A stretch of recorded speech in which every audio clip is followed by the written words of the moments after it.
안녕하세요.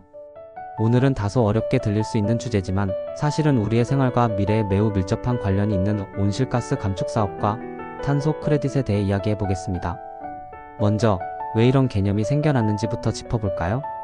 지구온난화의 가장 큰 원인은 바로 이산화탄소, 메탄, 아산화질소 같은 온실가스입니다.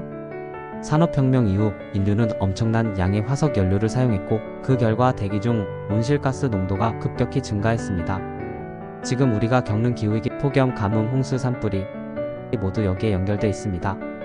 그래서 전 세계가 힘을 합쳐서 온실가스를 줄여야 한다는 공감대가 만들어졌습니다.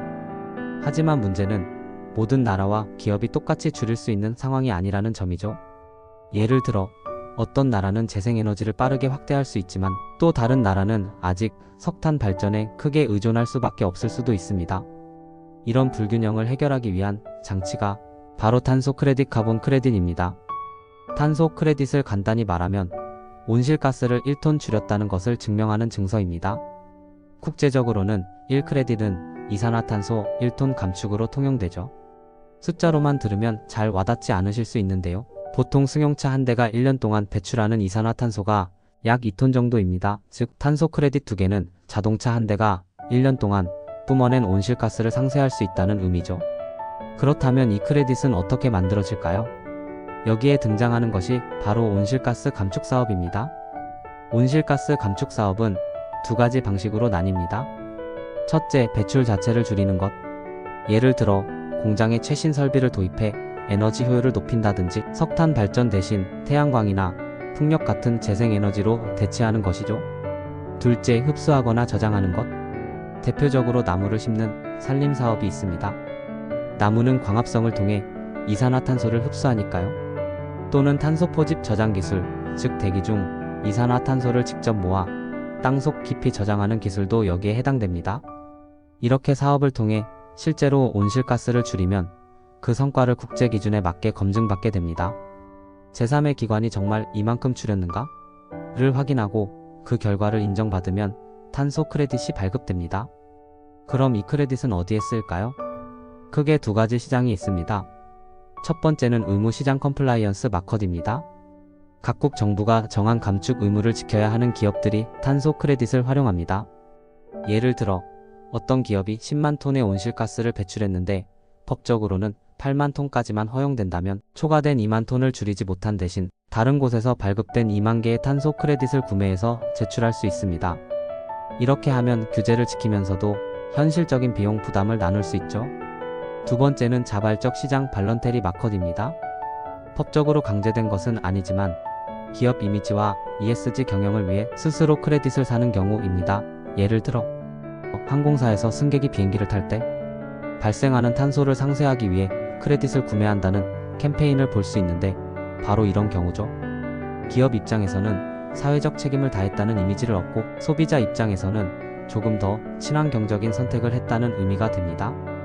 이제 감이 오시나요? 정리하자면 온실가스 감축 사업은 탄소 크레딧을 만들어내는 기반이고 탄소 크레딧은 그 결과를 자산화해서 사고 팔 수 있는 금융상품이라고 할 수 있습니다. 그렇다면 이런 시스템의 장점은 무엇일까요? 첫째, 환경과 경제를 연결합니다. 즉, 단순히 환경 보호를 넘어서 온실가스를 줄이는 활동이 돈이 되는 구조를 만들어주는 겁니다. 둘째, 개발도상국의 친환경 투자를 촉진합니다. 선진국 기업들이 개발도상국에서 감축 사업을 지원하고 크레딧을 사가면서 서로 윈윈하는 구조가 생기는 것이죠. 셋째, 기업들이 ESG 목표나 탄소 중립 선언을 달성할 수 있는 수단이 됩니다.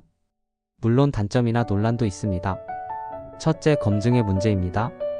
정말 줄였는지 아니면 줄였다고 계산상만 만들어낸 것인지 확인하기 어렵다는 거죠. 둘째, 면제부 논란입니다. 어떤 기업들은 직접적인 감축 노력은 하지 않고 돈으로 크레딧만 사서 의무를 피하는 경우가 있습니다. 셋째, 가격 변동성이 큽니다. 수요와 공급에 따라 크레딧 가격이 크게 출렁이기 때문에 장기적인 투자 안정성이 낮을 수 있습니다. 그럼에도 불구하고 탄소 크레딧은 앞으로 기후위기를 해결하기 위한 중요한 도구로 자리 잡을 가능성이 높습니다. 특히 유럽연합이나 한국, 일본 등은 이미 배출권 거래제를 운영하고 있고 글로벌 기업들도 점점 더 많은 크레딧을 구매하고 있죠. 또 최근에는 블록체인과 결합해 투명성을 높이는 시도도 활발히 이루어지고 있습니다. 결국 핵심은 이것입니다. 우리가 배출하는 온실가스를 줄이는 노력과 상쇄하는 수단을 동시에 갖춰야 한다는 것. 탄소 크레딧은 완벽한 해결책은 아니지만 인류가 기후위기를 늦추고 지속 가능한 사회로 나아가는데 꼭 필요한 징검다리 역할을 하고 있습니다. 오늘은 조금 낯설 수 있는 개념, 온실가스 감축 사업과 탄소 크레딧에 대해 이야기해봤습니다. 앞으로 뉴스를 보시다가 탄소 배출권 가격이 올랐다거나 기업이 탄소 크레딧을 샀다는 소식을 들으면 이게 바로 우리가 지구를 지키기 위해 만들어낸 경제적 장치구나 하고 이해하실 수 있기를 바랍니다. 감사합니다.